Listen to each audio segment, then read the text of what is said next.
in trade deficits, we're losing massive. We don't need their cars. You know, they make 20% of our cars. We don't need that. I'd rather make them in Detroit.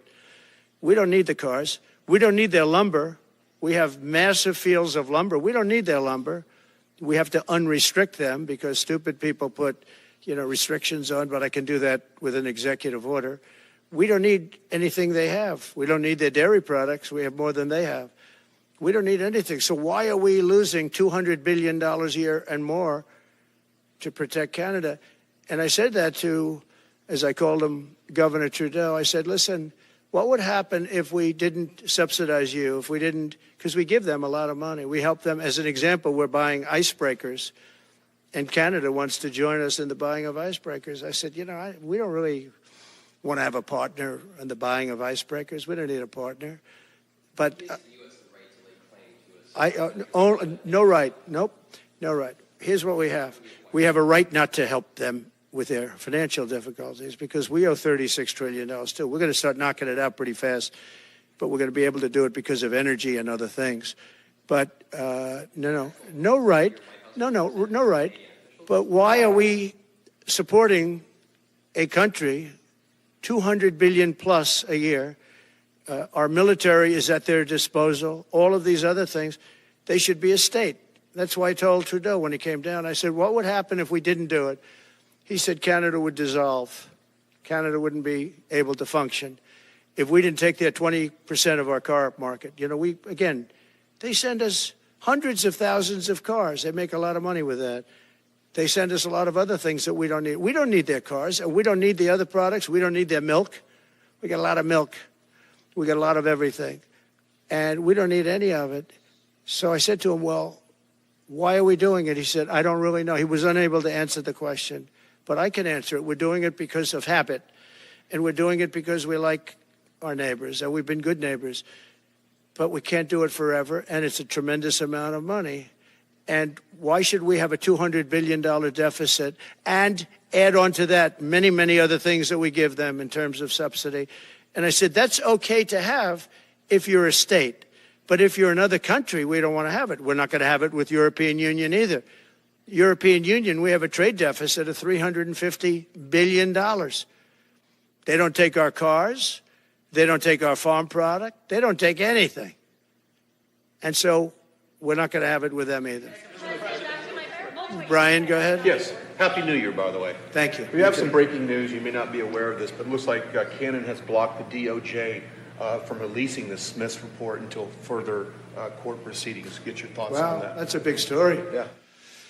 So if I get it right, the fake witch hunt started by the DOJ having to do with books and records, and Biden had many more, and he wasn't protected by the Presidential Records Act, I was.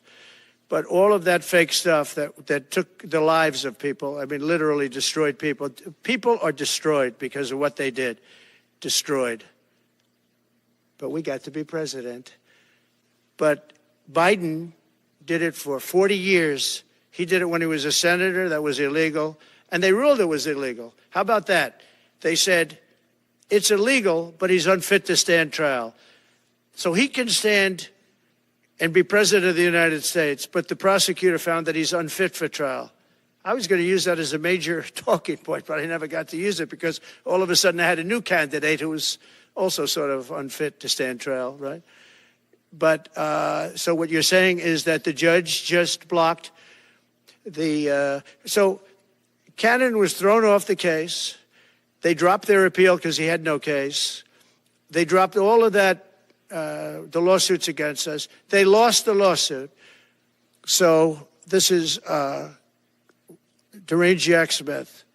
So he dropped the lawsuits. He was told to by the DOJ because they had no lawsuit. They lost in court in front of a very strong and a very brilliant judge. They lost in court, and that pertained to other cases in other courts.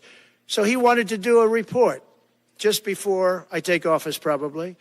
So he'll do like a 500-page report, and it'll be a fake report, just like the investigation was a fake investigation. And I said, well, wait a minute. This guy was thrown off in disgrace. In disgrace. He's going back to The Hague or wherever they're going to send him. In disgrace. Because he failed so badly.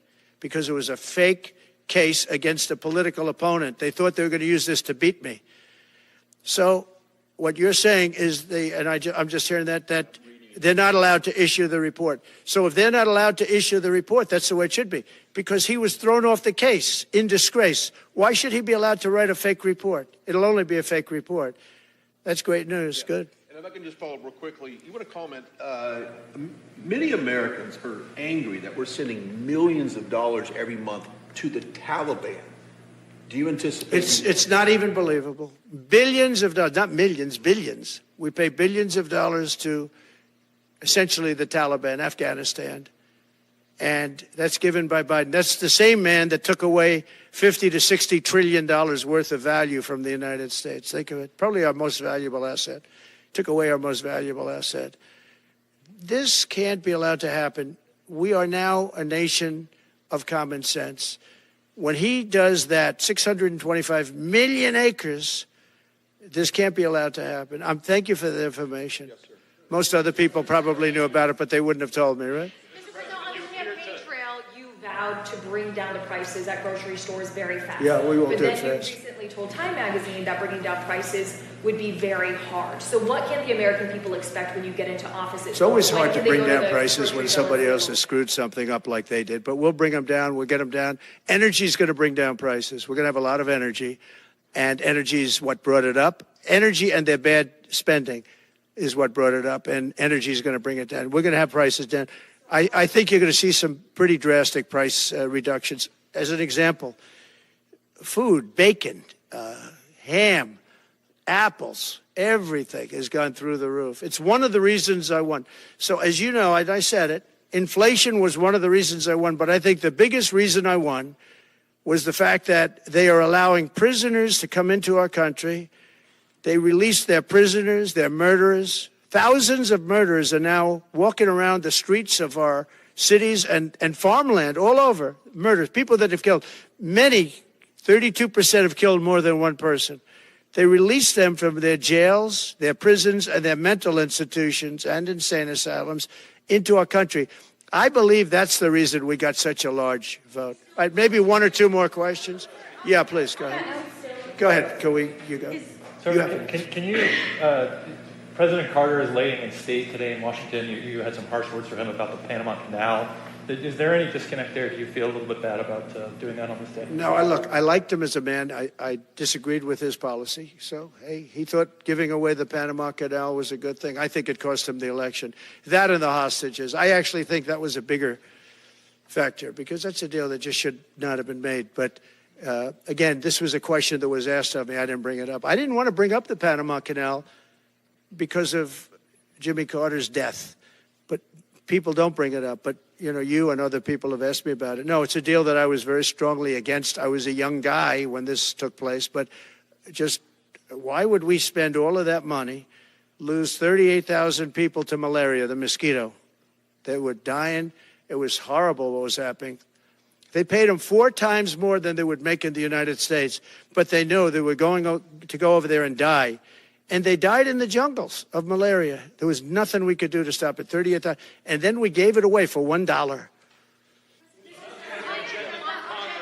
Getting your agenda through Congress, you appeared to open the door in your radio interview yesterday for a 2-bill approach. Is it still your preference for one big, beautiful bill, as you have said? Well, I like one big, beautiful bill, and I always have, I always will. But if 2 is more certain, it does go a little bit quicker because you can do the immigration stuff early. Now, you have to understand, for immigration and for the wall, we won the case on the wall. They tried to sell the wall for 5 cents on the dollar, by the way. And we had, fortunately, a judge that stopped that. But they were already discarding the wall. And 5 cents on the dollar. And you know what they were doing? They were calling us up and saying, we'll sell it back to you at 200 cents. In other words, double what we paid for it. So they were going to buy it from this guy for 5 cents on the dollar. They were making deals.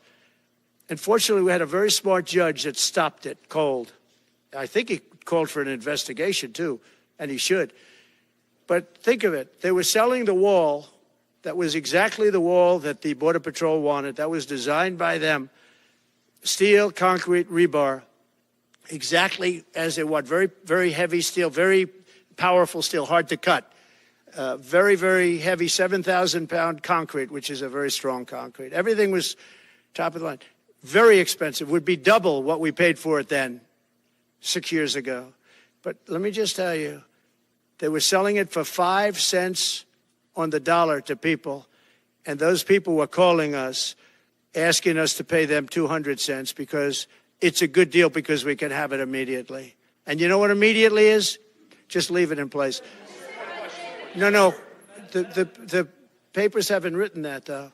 You know, that deal is like all the other things that these people do. These people either hate our country or they're very stupid. And I don't believe they're stupid because nobody can cheat on elections like they cheat and be stupid. They either hate our country or they're stupid. So remember what I said because nobody wants to report it. They were selling the wall for 5 cents on the dollar and trying to resell it back to us for 200 cents or less, but for 200 cents on the dollar. That's a nice return. They announced that it will stop putting fact checks on posts on its website. And Meta said today it would stop putting fact checks on its website and instead allow community. Well, I watched their news conference, and I thought it was a very good news conference. I think they've come a long way. Meta, Facebook. I think they've come a long way. I watched it. The man was very impressive. I watched it on Fox. I'm not allowed to say that. Say it? Do you think he's directly responding to the threats that you have made to him in the past? With Probably. Yeah, probably. The last time you were here, you were asked a question about the U.S. possibly launching a preemptive strike on Iran. You said you wouldn't answer that question. On who? Obviously, on Iran. The U.S. launching a preemptive strike on Iran's nuclear facilities. And I said, I don't talk about it. It's a military strategy. But it is a legitimate question. It's something that Well, it's not really, because only a stupid person would answer it. Look, it's a military strategy, and I'm not answering your questions on military strategy. All right, one more. Brian, go ahead. Brian. Could you give us a preview of what you might be talking to leaders of Congress who are expected to come here in the next couple of days? And you've got a very supportive Congress behind you. Yeah, they're great. So we have a wonderful Republican Congress. We have a leader that I have a lot of confidence in. I think he's going to be hopefully a great leader, a great speaker. And we have a leader, by the way, in the Senate I think has been great. John Thune has been doing a fantastic job. But it goes through the House first. And the question is whether or not we do the two bills, the one bill. And, you know, look, I can live either way. I like the idea of the one big bill, but I can live either way. But they'll be coming down. The senators also will be coming down. And then ultimately we'll be meeting in the White House in a few weeks. But right now this is the winter season. You know, they sort of call this the winter White House. It was built, I don't know if you know this, Marjorie Meriwether Post and E.F. Hutton built this. It was the greatest of all the estates in our country. And I saved it, and I got a lot of credit for saving it. Most of these big, great houses have been knocked down in Palm Beach, just about all of them, actually. And they, you know, you'd build 10 mansions on one site, but we saved it. But this was built as the Southern White House, and she gave it to the government. And by the way, Jimmy Carter gave it back. He said it's too expensive for the United States. So I didn't realize that. Real quick, I was just told. Actually, Jimmy Carter, Nixon was through Watergate. He came down. Nixon came here once, and he thought it was incredible. But he had a thing called Watergate, if anybody remembers that, and his mind, to put it mildly. And Jimmy Carter felt that it was too extravagant for the country. So fortunately for me, he gave it back to the foundation, and I bought it from the foundation. President, on reconciliation, some Republicans saying in trade for a massive bill that you and they share the interest in, they want to see big spending cuts. Do you agree with that? And what Well, I'm okay with spending cuts. I like spending cuts. Just I'm on the record for spending cuts. And the debt ceiling was given to us. It shouldn't have been, but it was put in our lap. And what I want in terms of debt ceiling isn't the ceiling. I just don't want to see a default. That's all I want. I never talked about spending more money necessarily than all I want to see is no default, because nobody knows what would happen if there was a default. It could be 1929 and it could be nothing, but that was put into our lap, and it shouldn't have been, but it was, and so we'll handle it. But debt ceiling is not about raising a lot of money. It's really just about extending it. I just want to see an extension. On immigration, sir, on immigration, how How much can you do by executive order, are you planning to do on executive order when it comes to immigration? And how much do you want Congress to tackle this issue? And also on day one, Well, I had the what safest executive border orders are in the you history of our planning? country by far. You remember the famous chart that I brought down. I love that chart very much for a lot of reasons. But I have the safest border by far in the history of our country. And when I took it over, it was a mess. Nothing like it is now. This is 10 times worse. I got elected because of the border the first time, and I think I got elected largely because of the border the third time. And the second time I did equally well. Well, not as well as the last time, but I did very well. And I will say, this was too big to rig. You know the expression? Too big to rig. They couldn't do it. They tried, but they couldn't do it. I didn't get very much from Congress at all. I just said that we're being invaded, and I took the money out of the military. Much of the wall, I built over 500 miles of wall. Much of that wall was built through money that I put into the military. We took it out because we couldn't get things from Congress in those days, and we took it out. And that wall was built largely with money coming from the military. So, very simple. I went to the military, I said, our country is being invaded by very similar, nothing like what's invading our country now. They weren't releasing prisons into our country, and they weren't releasing mental institutions in, but some bad dudes were coming in, right? And I said, our country is being invaded. And I took that money largely from the military. I was sued 9 times by the Democrats in Congress, and I won all those suits. And we ended up building 571 miles of wall. Once that wall was built, they start going around it. So we're going to add another 200. That would have been up in 3 weeks. And then we had a very unfortunate election result. And they said, we don't want to put it up. We'll sell it. And they started selling it for 5 cents on the dollar. What a second.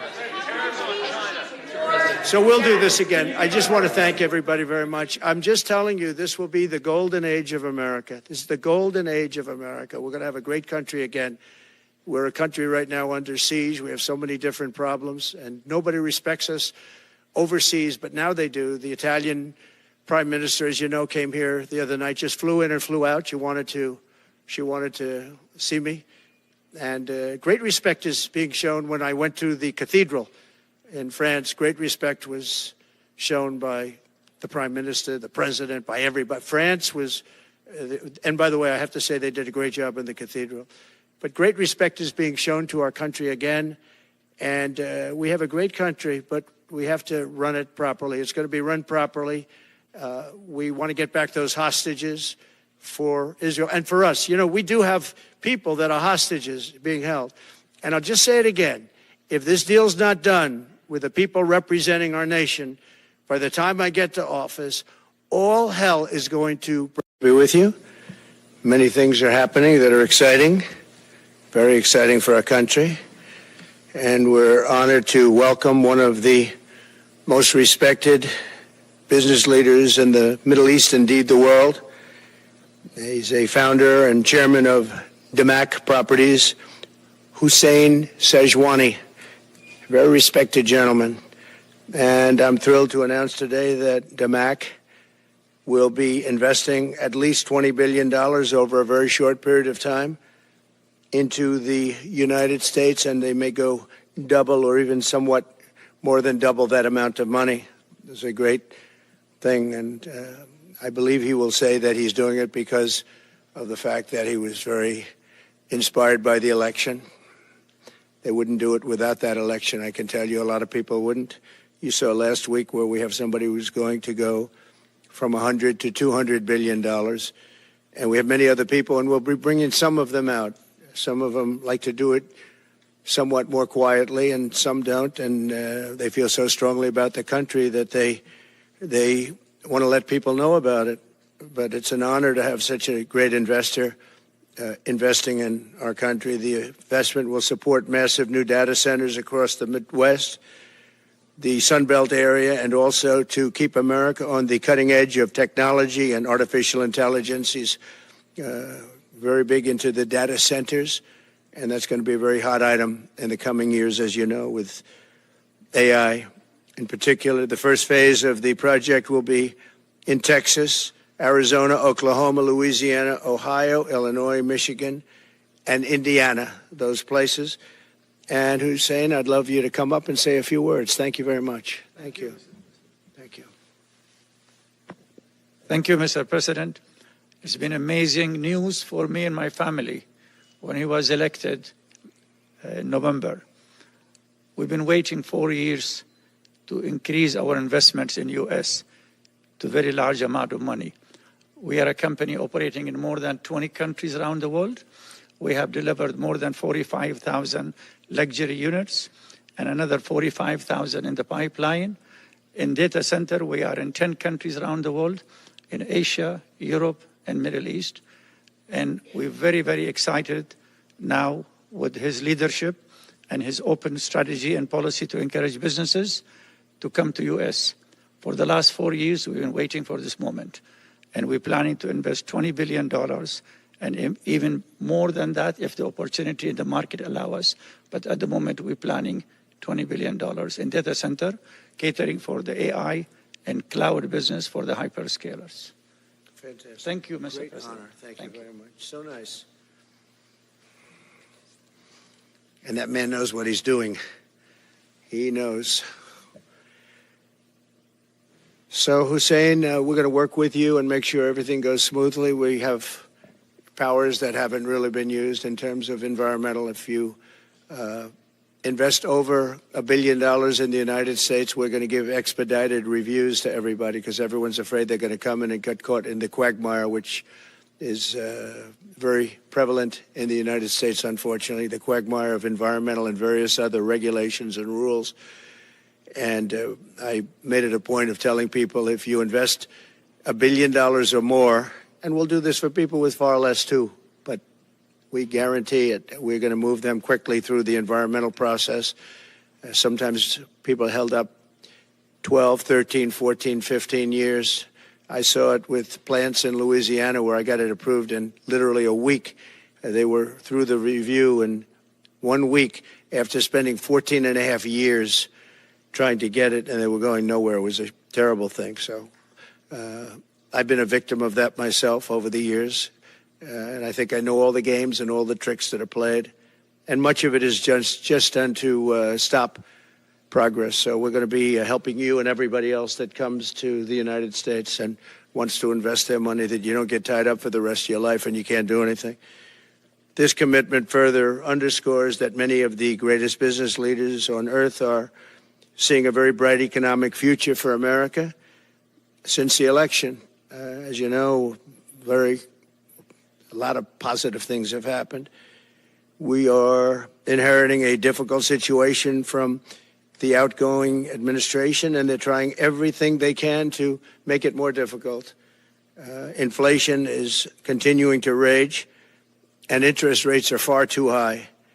And I've been disappointed to see the Biden administration's attempt to block the reforms of the American people and that they voted for. We had a landslide election. We won every swing state. We won the popular vote by millions and millions of people. Nobody even knows how many people, millions. And they're still counting in some areas. You know, they're still counting the vote in some areas. Can you believe this? What a place. What a horrible place. One of the things we're going to do is we've got to fix the election so that we get honest counts and they get done by 10 o'clock in the evening or something thereabouts. They have places where they're still counting votes. President Biden's actions yesterday on offshore drilling, banning offshore drilling, will not stand. I will reverse it immediately. It'll be done immediately. And we will drill, baby, drill. And we're going to be drilling in a lot of other locations. And the energy costs are going to come way down. They'll be brought down to a very low level. And that's going to bring everything else down. That's what caused it to go up, along with the ridiculous spending on the Green New scam. All this money, trillions of dollars. It's like throwing it right out the window, what they're doing.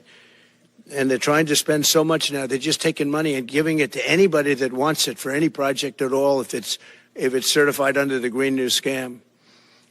And they don't work, and it's too expensive. And, they told me that we're going to do everything possible to make this transition to the new administration very smooth. It's not smooth because they're doing that. They're playing with the courts, as you know. They've been playing with the courts for 4 years, probably got me more votes because I got the highest number of votes ever gotten by a Republican, by far, actually, by a lot. And, we had a great election, so I guess it didn't work. But even to this day, they're playing with the courts. They have their friendly judges that like to try and make everybody happy on the Democrat side. It's called lawfare. It's called weaponization of justice, and it's happened at a level nobody's ever seen before. So many. I defeated deranged Jack Smith. He's a deranged individual. I guess he's on his way back to The Hague. And we won those cases. Those were the biggest ones. And the press made such a big deal out of them, but we did nothing wrong. We did nothing wrong on anything. And the people saw that. When they vote when a Republican, it's not easy for a Republican. When the Republican wins the popular vote by millions and wins all 7 of the swing states, people said, well, he could win 4. We won all 7, and we won them by a lot. That tells you we won. That tells, and they've been watching this injustice. I call it the Injustice Department. What they've done is so bad. The whole world has watched that. And it took work, but it got me a lot of votes because when explained, we have a judge in New York who's a very crooked judge. I'm under a gag order. I can't even talk about aspects of the case that are the most vital aspects. I'm under a gag. Do you know that I'm the president-elect of the United States of America? I'm a former very successful president. We had the greatest economy in the history of our country. We had borders that were sealed and beautiful. Everything was good. We had no wars. We defeated ISIS. We had no wars. Now I'm going into a world that's burning with Russia and Ukraine, with Israel. You took a look at that attack on October 7th, the attack on Israel, with the horrible way they got out. Not the fact that they got out. I would have been out before them. But we would have been out of Afghanistan with dignity and strength as opposed to looking like a bunch of fools with 13 dead and many, many badly, horrifically injured. Nobody ever talks about them. No arms, no legs. Nobody ever talks about them. The way they got out was outrageous, leaving billions of dollars of brand new military equipment that I bought in the hands of the Afghans and specifically the Taliban. It's the group. And we were doing very well. We would have been out. We would have been respected. I think it's one of the reasons it was so badly handled, that withdrawal where people are jumping onto airplanes, falling off the sides of airplanes when they're 3,000 feet in the air. And nobody's ever seen anything like that, the worst. And because of that, I think Russia went and attacked Ukraine. When they saw that, they said, these guys are incompetent. They don't know what they're doing. But we know what we're doing now. And that's going to all end. And we have a great military. I defeated ISIS, as you know. We're in no wars. I just finished a couple. And we got also our soldiers guarding Syria and Turkey. We're in the middle. We had 5,000 soldiers. They would have been gobbled up with 2 armies. We had one army, 300,000. We had another one, 500,000 or 600,000, getting ready. We had 5,000 people in the middle. I said to a general, how do 5,000 people do in that case? And the general just looked at me and said, not well, sir, not well. And I took him out. And you know what happened? Nothing. I got criticized. I saved 5,000 lives, actually. And we did a great job, and we're going to do an even better job because now we have a tremendous amount of experience. We have people that I can rely on. But the 625 million acres, people can't realize. It's like the whole ocean. Take an acre. You know, an acre, you have a house on a half an acre, on a quarter of an acre, or an acre. If you have an acre, you have a big deal. Now you multiply that by 625 million acres. It's like, feels like the whole ocean. And that's our strength, you know.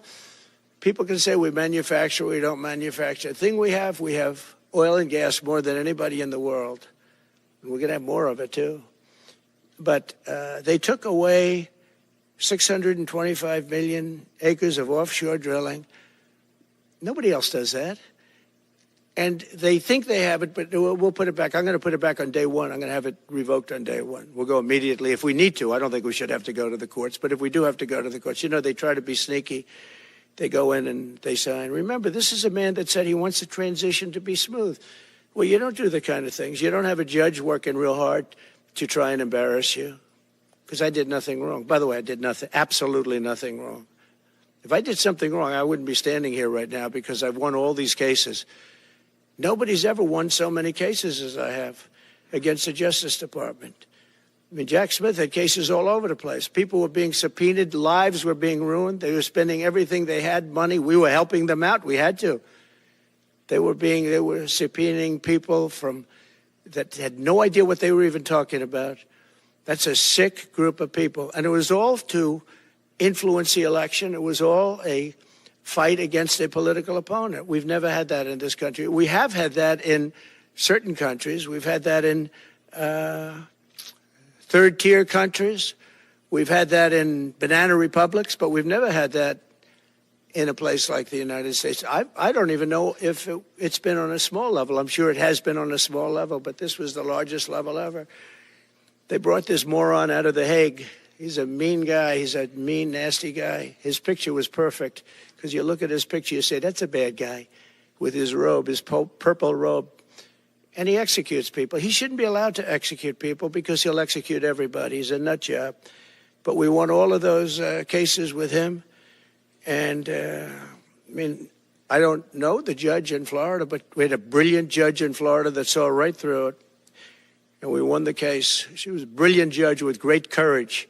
The left, as we call them, the radical left, they have a way, they play the ref, and they play it very hard. They play the ref. They go and say horrible things about judges and prosecutors. And some judges and prosecutors say, look, the only way I'm going to get these people off my back is to give victory to them. They're playing the ref. I think it's illegal what they do. It's almost like talking. It's worse than talking to a judge. But the judge in Florida, Judge Cannon, was brilliant and tough, and she didn't stand for it. And I don't know her. And never met her until the case, and I don't believe I said even one word to her. But she was very, very strong and very, very brilliant. And her opinion was so brilliant that they dropped their appeal. They couldn't beat the appeal. So that's what we're up against. So they say we're going to have a smooth transition. All they do is talk. It's all talk. Everything they do is talk. We're going to have a smooth transition. And then they take 625 million acres and they essentially landmark it so you can't ever drill there again. Well, we're going to be drilling soon. We're going to be opening up Anwar. We're going to be doing all sorts of things that nobody ever thought was even possible. But remember and just to get off the subject, because I couldn't believe it when I heard it yesterday. I couldn't believe the size of it. I mean, you put down a map and put this up. It's just massive. And remember that that's worth probably, I mean, I've had estimates, $40 to $50 trillion. That's more than our national debt. Essentially, he's thrown it away. He's thrown it away. He's taken $50 trillion. So if we owe $35 trillion, he's taken $50 trillion of value and thrown it right out the window. We can't do that. Nobody can do that. One other thing he did yesterday, which was in many ways worse. It's hard to believe it can be worse. He wants all gas heaters out of your homes and apartments. He wants them to be replaced by essentially electric heaters. I don't know what it is with electric. This guy loves electric. We're going to be ending the electric car mandate quickly, by the way. This guy loves electric. And we don't have enough electricity. And then we have AI where we need more. And he wants everybody to have an electric heater instead of a gas heater. Gas heater is much less expensive. The heat is much better. It's a much better heat. As the expression goes, you don't itch.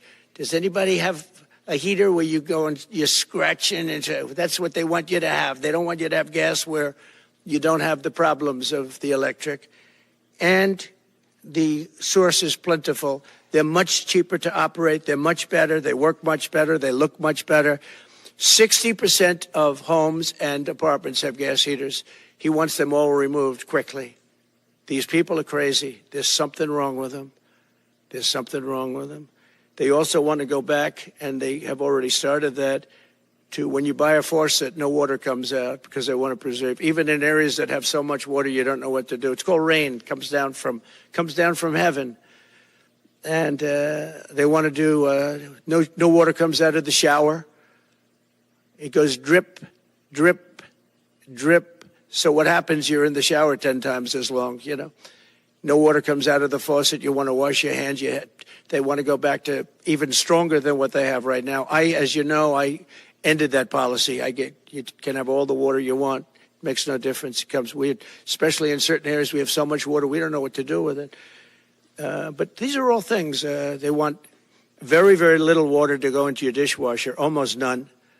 And you know what people do? They just keep pressing, keep it going. They end up using more water. Likewise, washing machines. They want in your washing machine to have very little water coming out of the washing machine. So when you wash your clothing, you have to wash it 4 times instead of once. You end up using more water. We're a party of common sense, and things that I'm telling you now is really all about common sense. On January 20th, we'll turn the economy around very quickly, because right now when I think of our economy, I think about inflation. That's what we have. We have inflation, I believe, at a level that we never had before. There's never been anything like it. And over the next 4 years, the United States is going to take off like a rocket ship. But really, it's already doing it. If you take a look, just last month, SoftBank announced the $200 billion. I think it'll be 200. He said between 100, and I said, how about making it 200? And he sort of said yes, but let's say it's 100, but it might be 200, right, Brian? Dollars, United States, creating more than 100,000 jobs. Hussein just announced a tremendous investment that he's going to make, and that's money that's in the bank. He's going to come and do it, and he'll do a great job, and he'll build the best centers in the country, I guarantee, because I know the way he builds. Since my election, the stock market has set records. The S&P 500 index has broken above 6,000 points for the first time ever, never even close. In a single month, small business optimism soared 41 points. It's not a 41. It went up 41 points. And that's the largest in the 39-year history of the group that does it. According to Gallup, the American people's confidence in the economy has just surged to the highest level in history. That's why I have a news conference like that. I take the greatest business leaders in the world. I say, hey, do you want to say you're going to invest the money? They're not looking for news conferences. They're saying, what am I doing here? They go in and they invest money. But it's good to know where the smartest business people in the world are investing, and they're investing in the United States. So we've done this all in 2 months of not being there. You know, we haven't been there. And it's pretty amazing, and we think we're going to do some really great things, really great things. We're being respected again all over the world. The Panama Canal is a disgrace, what took place at the Panama Canal. Jimmy Carter gave it to them for $1, and they were supposed to treat us well. I thought it was a terrible thing to do. You know, it was the most expensive structure ever built in the history of our country, relatively. It would be the equivalent of substantially over $1 trillion today. We lost 38,000 people. Think of it, 38,000 people, they died from malaria, mosquitoes. They were unable to stop the mosquitoes. They paid people 5 times more to take the job. Many of those people died. We gave it away for $1. But the deal was that, you know, they have to treat us fairly. They don't treat us fairly. They charge more for our ships than they charge for ships of other countries. They charge more for our Navy than they charge for navies of other countries. They laugh at us because they think we're stupid, but we're not stupid anymore. So the Panama Canal is under discussion with them right now. They violated every aspect of the agreement, and they've morally violated it also.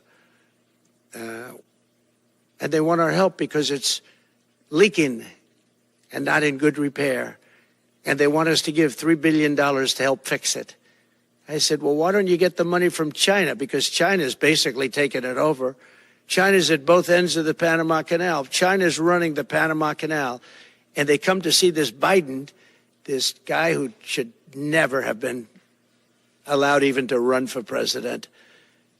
Of course, she shouldn't have either, because that never happened. It had to be two people, not one. But they want $3 billion to fix the Panama Canal that's run by China and makes a lot of money, China.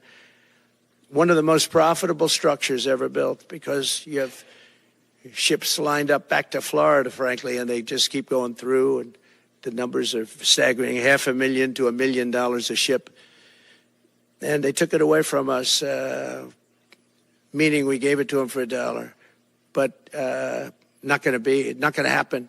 What they've done to us, they've charged us, they've overcharged our ships, overcharged our Navy. And then when they need repair money, they come to the United States to put it up. We get nothing. Those days are over. Working with the Republican majorities in Congress, will cut taxes, slash regulations, raise wages, and boost incomes at a pace the world has not seen before, and certainly not from our country. We had a big chunk of it for the first 3 years prior to COVID coming in my administration. We had the greatest economy in history. We cut the most regulations in the history of our country, and I did that all in 4 years, by 4 times more than any other president cut. We did that in 4 years, and we were just getting started. We'll impose new tariffs so that the products on our stores will once again be stamped with those beautiful words, made in the USA. And we are not treated well, as you know, by Canada. Canada is subsidized to the tune of about $200 billion a year, plus other things. They don't essentially have a military. They have a very small military. They rely on our military. It's all fine, but, you know, they got to pay for that. It's very unfair. I have so many great friends. One of them is the great one, Wayne Gretzky. I said, run for prime minister, you'll win it'll take 2 seconds. But he said, well, am I going to run for prime minister or governor? You tell me. I said, I don't know. Let's make it governor. I like it better. But no, something's going to have to be done. Same thing with Mexico. We have a massive deficit with Mexico, and we help Mexico a lot. They're essentially run by the cartels, and can't let that happen. Mexico's really in trouble. A lot of trouble. Very dangerous place. And we're going to be announcing at a future date pretty soon. We're going to change, because we do most of the work there and it's ours.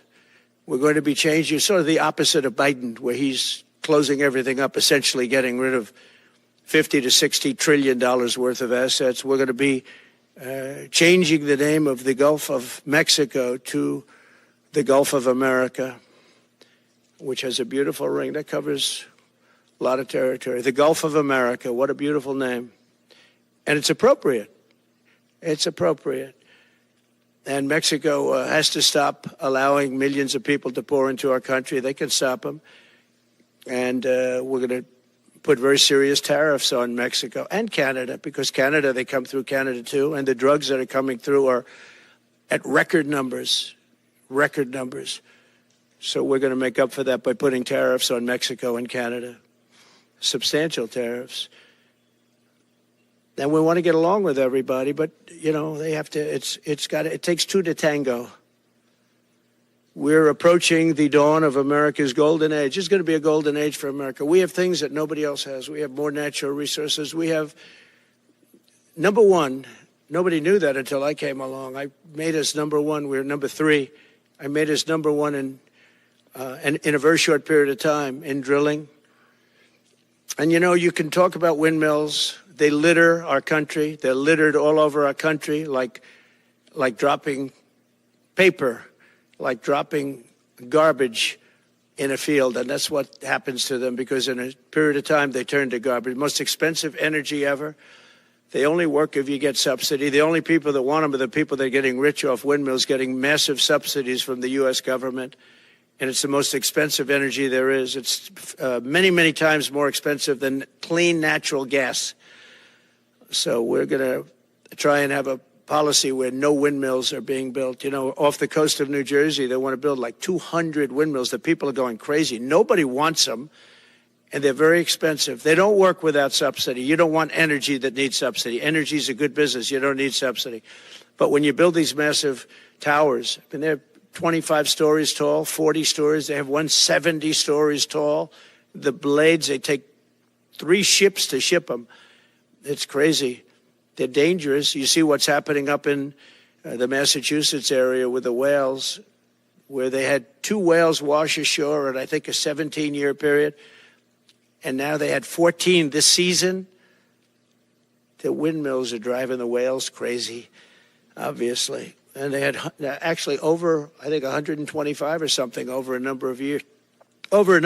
And we don't want that to happen. It's a disaster it's amazing the way a true environmentalist would say, oh, we love wind. It sounds good, but that's about where it ends. You know, after 10 years, you have to redo them. And what happens is they don't do that. They let them stand and they rust, and they say, because of the environment, I'm not a believer in this, but they say you can't, because it's a certain fiberglass, that the blades cannot be buried in earth, that's an environment. So what do you do with them? What do you do with them? And I don't know if you've ever gone to Palm Springs, California, or any of these places where you have long-term windmills standing. They're a disaster. They're rusting, rotting, closed, falling down. This is as you enter Palm Springs. And they put new ones next to them because nobody wants to take them down, because why should they take them down? It's very expensive to take them down. And you can't do anything with them because the blades, you can't bury them because of the environmental protection. We'll look at that. Doesn't make sense, but that's what they say. So we are at the beginning of a great, beautiful golden age of business. And I think we're also at a golden age of common sense, because everything I'm saying to you, from a simple water faucet that doesn't allow water to come out appropriately, to all of the other elements of what we do and what we're going to do, to take $50 to $60 trillion off our country's balance sheet because some man that has no idea what he's doing, has no idea. You know it, I know it, the Democrats know it. What they did is a crime by allowing that to happen. And I'll bet you, if you asked him today, how much acreage did you submit? Essentially, did you destroy? You destroyed the economic viability of drilling in the ocean. And with AI coming along and all, you know, a lot of people don't realize that AI is going to be a big thing, but you'll need double the electricity at least that we have right now. So right now we produce electricity for many, many different things. AI is a very big deal in terms of the future. China is already building electric facilities, big, bold electric facilities. And you know how they're being fired up? With coal. They're being fired up with coal. And we're going to build bigger and better ones. People like Hussein that are doing the same thing as he is. I'll bet they don't do it as well because I know how he does it, but they're doing a lot of things. The problem is they can't get their permits because I say build the plant with the building. So with the structure, build the plant, because if you go into grids are old. So they said, that's a great idea. In other words, build your electric facility alongside of your plant. And you could have extra output if you want, because once you build it, you can make it larger pretty inexpensively. You could have extra output, which you'll sell to the public, but build it with the plant, and people are loving that idea. So we're going to have a lot of fun making America great again, and it's going to happen, I think, very, very quickly. It's already happened. So I would say this, and this has been pretty openly reported by the news. There's never been anything like what's happened in the last, since we won the election, couple of months since we won the election, the whole perception of the whole world is different.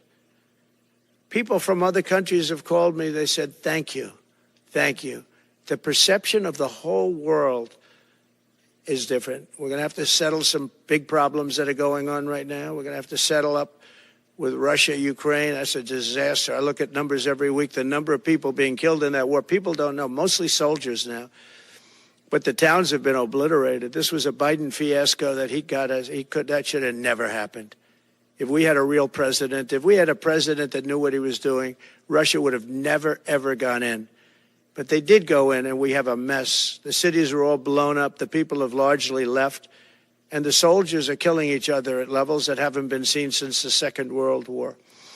So we'll have to get that one straightened out, too. That's a tough one. Much tougher than it would have been before it started, I can tell you that. A deal could have been made just by an average deal maker. Deal could have been made on that. So thank you all for coming. We'll take a couple of questions. Yeah. Go ahead, please. Mr. President, thank you. Wanted to touch on the world on fire that you mentioned, but let's start, if we could, with your references to Greenland and the Panama Canal, so forth. Can you assure the world that as you try to get control of these areas, you are not going to use military or economic coercion? No. And can you tell us a little bit about what your plan is? Are you going to negotiate a new treaty? Are you going to ask the Canadians to hold a vote? What is the strategy? Yeah, I can't assure you. You're talking about Panama and Greenland. No, I can't assure you on either of those two. But I can say this. We need them for economic security. The Panama Canal was built for our military. I'm not going to commit to that now. It might be that you'll have to do something. Look, the Panama Canal is vital to our country. It's being operated by China. China. And we gave the Panama Canal to Panama. We didn't give it to China. And they've abused it. They've abused that gift. It should have never been made, by the way. Giving the Panama Canal is why Jimmy Carter lost the election, in my opinion, more so maybe than the hostages. The hostages were a big deal. But if you remember, and nobody wants to talk about the Panama Canal now because, it's inappropriate, I guess, but because it's a bad part of the Carter legacy. But he was a good man. Look, he was a good man. I knew him a little bit, and he was a very fine person. But that was a big mistake. Giving the Panama Canal to Panama was a very big mistake. We lost 38,000 people. It cost us the equivalent of $1 trillion, maybe more than that. Probably the most expensive. They say it was the most expensive structure, if we call it a structure, which I guess you can, ever built. And giving that away was a horrible thing. And I believe that's why Jimmy Carter lost the election, even more so than the hostages. Those two things. If I could just follow up on Ukraine and Iran, the two negotiations you'll be heading into. On Ukraine, you said just before it's a lot more complicated now. Much more complicated. Do you believe... Because it would have never started. Right, but it has started. You've well, not only started, the cities are largely knocked down. So you've got what you've got. At this point, to hold on to leverage in dealing with President Putin, would you make a commitment to the Ukrainians that you will keep supporting them during the negotiations? Well, I wouldn't tell you if that were the case. Would you make a commitment to provide a security guarantee if they do enter into an armistice or a ceasefire along the lines that the French and the Germans? So, a big part of the problem was Russia for many, many years, long before Putin said you could never have NATO involved with Ukraine. Now, they've said that. That's been written in stone. And somewhere along the line, Biden said, no, they should be able to join NATO. Well, then Russia has somebody right on their doorstep, and I could understand their feeling about that. But there were a lot of mistakes made in that negotiation. And when I heard the way that Biden was negotiating, I said, you're going to end up in a war. And it turned out to be a very bad war. And it could escalate. That war could escalate to be much worse than it is right now. They can never join NATO. Well, my view is that it was always understood. In fact, I believe that they had a deal, and then Biden broke it. They had a deal, which would have been a satisfactory deal to Ukraine and everybody else, but that Biden said, no, you have to be able to join NATO. And that's always been, and nobody knows more about NATO than I. Years ago, when I first started this, I didn't know too much about NATO, but I got it right anyway.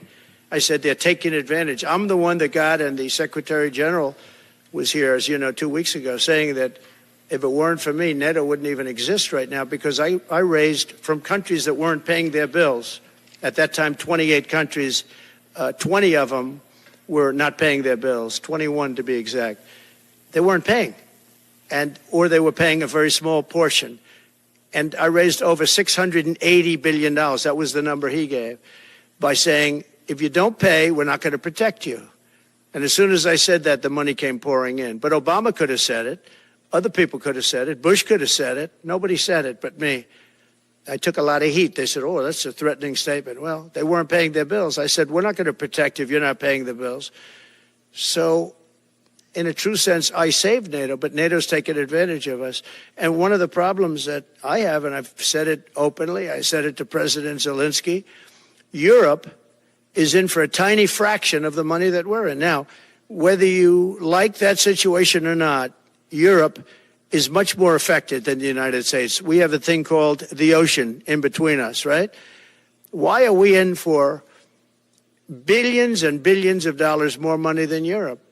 And, you know, they're a similar size, a little smaller, but they're a similar size economy as the United States when you add them up. And yet Europe is in for a small fraction of the number the United States is in. Now, Biden could have called them up during the term. That's what I did. I said, you have to pay your bills. And they all, one stood up. I won't say who. You'll probably have it because the papers, the media hated to report on it. But a prime minister stood up from a country, you know, a famous meeting of 28 nations with no press, no anybody in the room. He stood up. He says, does that mean if we don't pay our bill, and at that point it was 2%, it should be 5%. It should be 5%, not 2%.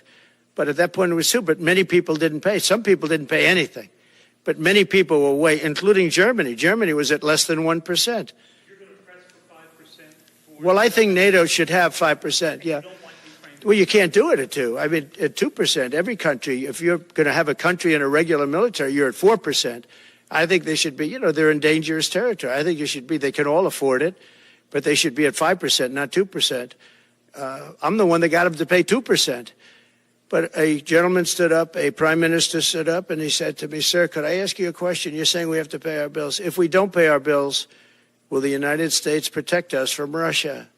I said, if you don't pay, you mean you're delinquent? He said, yes. He said, if you're delinquent, we will not protect you. I took a lot of heat. Although it was somewhat closed door, I took a lot of heat from the media. And you know what happened? The money started pouring in. That's why NATO has money. And the Secretary General said it was the most incredible thing he had ever seen in a negotiation. Now, if I would have said, yes, we will, nobody would have paid. If I would have loved to say, yes, we'll protect you even if you don't pay. But that's not the way life works. Mr. President, two questions related to each other. First, you said on your first day of office you're going to pardon January 6th defendants. Are you planning to pardon those who were charged with violent offenses? Well, we're looking at it, and we have other people in there. And as you see, I guess 24 or 28 people came now from the FBI. That came out very quietly. Nobody reported it, but they had people in some form related to the FBI. They had 4 or 5 people that were strongly related to the FBI. We have to find out about that. We have to find out about Hezbollah. We have to find out about who exactly was in that whole thing, because people that did some bad things were not prosecuted. You know, I see it all the time, and you see it too. People that were doing some bad things weren't prosecuted, and people that didn't even walk into the building are in jail right now. So we'll be looking at the whole thing, but I'll be making major pardons. Yes, please.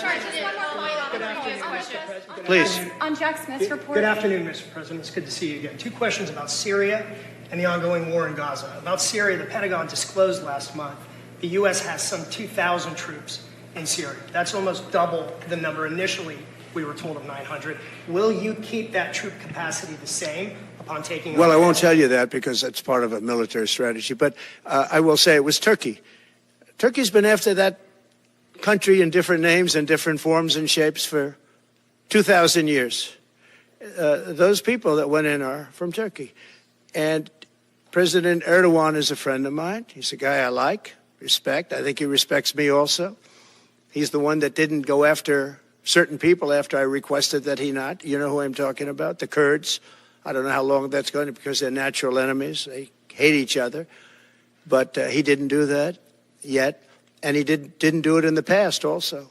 He started, and I said, please don't do that, and he didn't do it. So, but if you look at what happened with Syria, Russia was weakened, Iran was weakened, and he's a very smart guy. And he sent his people in there through different forms and different names, and they went in and they took over, and that's the way it is. I'm sorry, I don't mean to interrupt you. Do you have concerns about HTS taking control of By the way, I Syria? have the envoy here.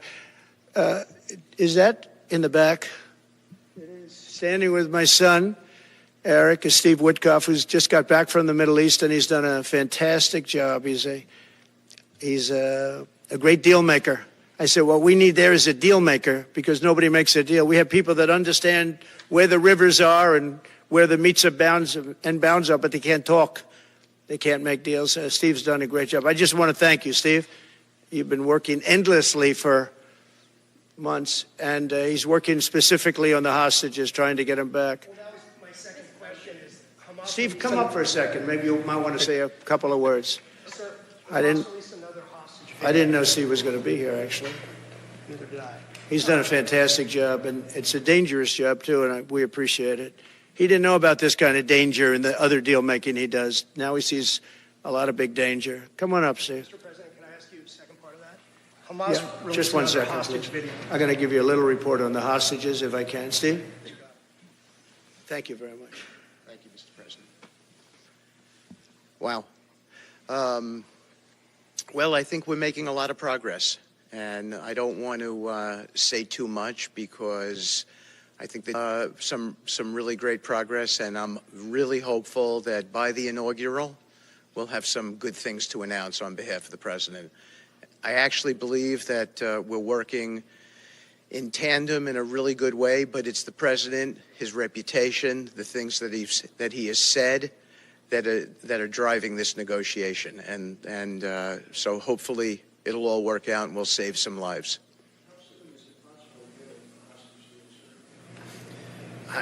I believe we've been on the verge of it. I don't want to discuss sort of what's delayed it. There's no point to be negative in any way. But I think it's the president, his stature, what he said he expects, the red lines he's put out there, that's driving this negotiation.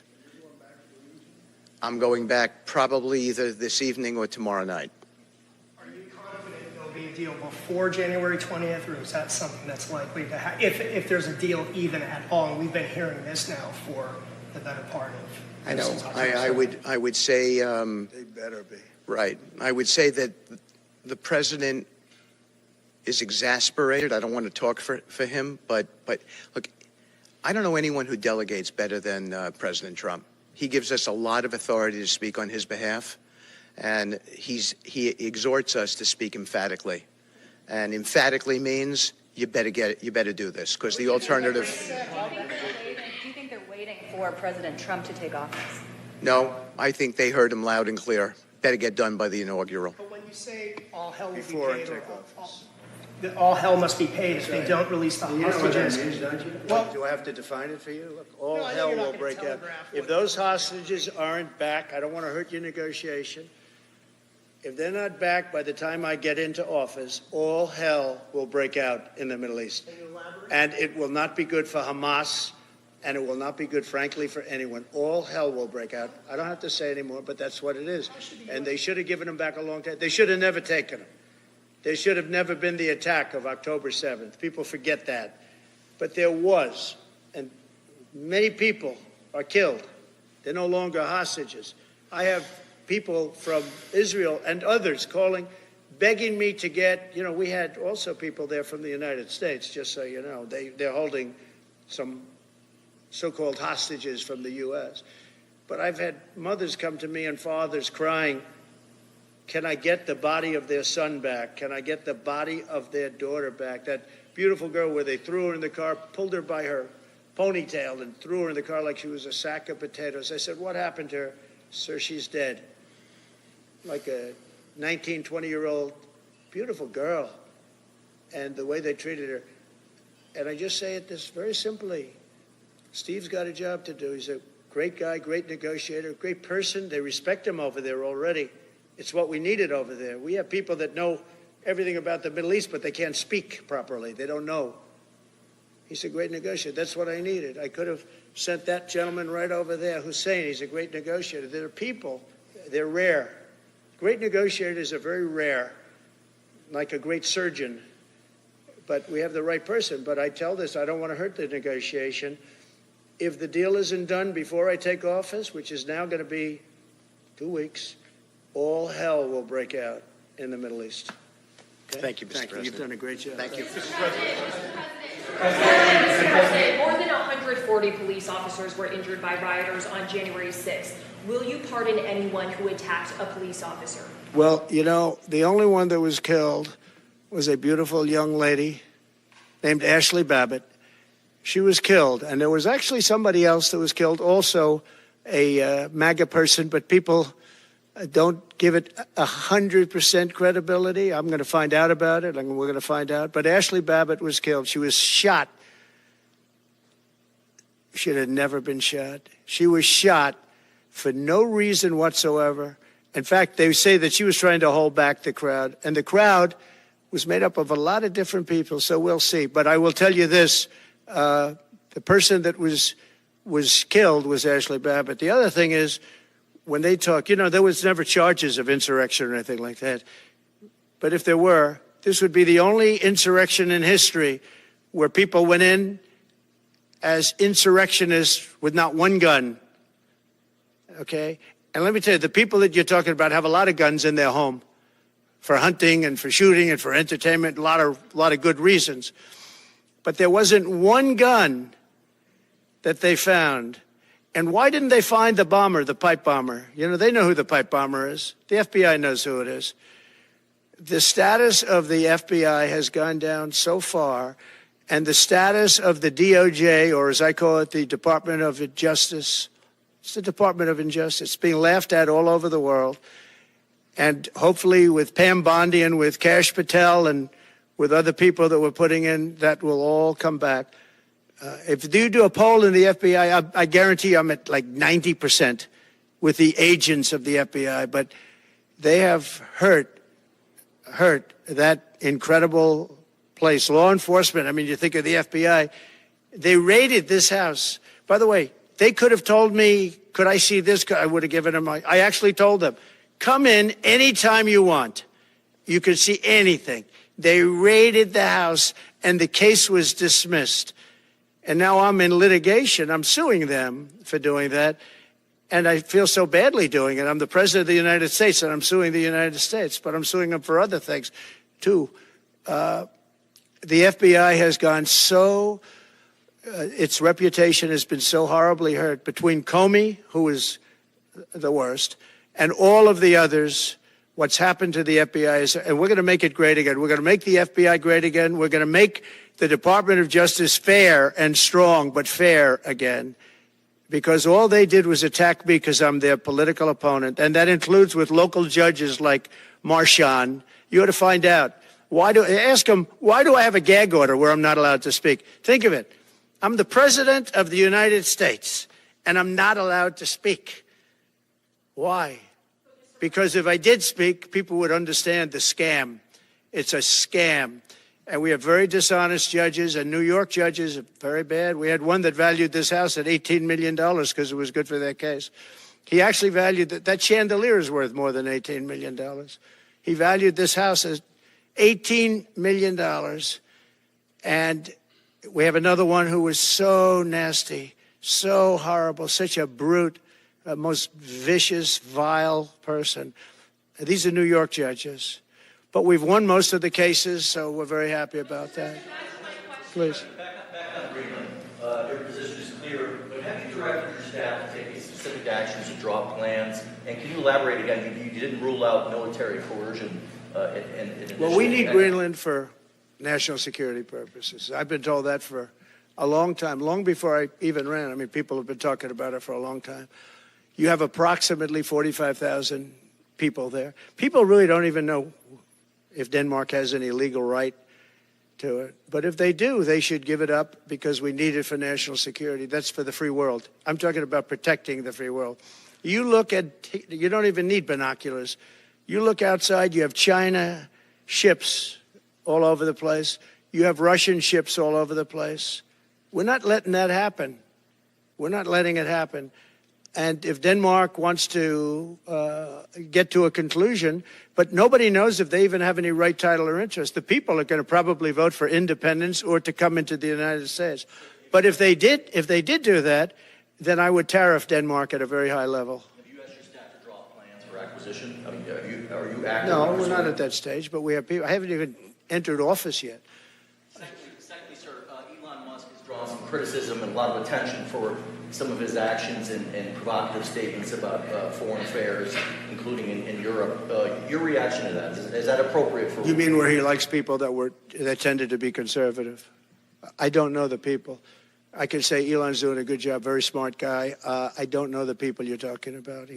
He was, I know he said some negative things about a couple of people that are running for office, but that's not so unusual. Yes, please.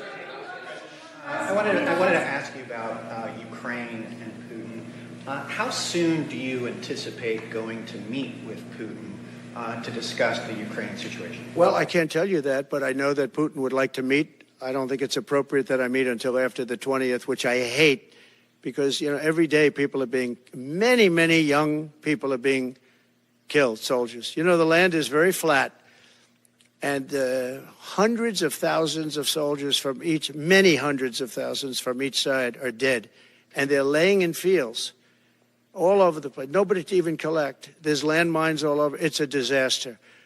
But it's very flat. It's great. It's farmland, and it's very, very flat. And the only thing that stops a bullet is the human body. And the human body is stopping a lot of bullets. Within the I hope first so. 3 to 6 I hope. months?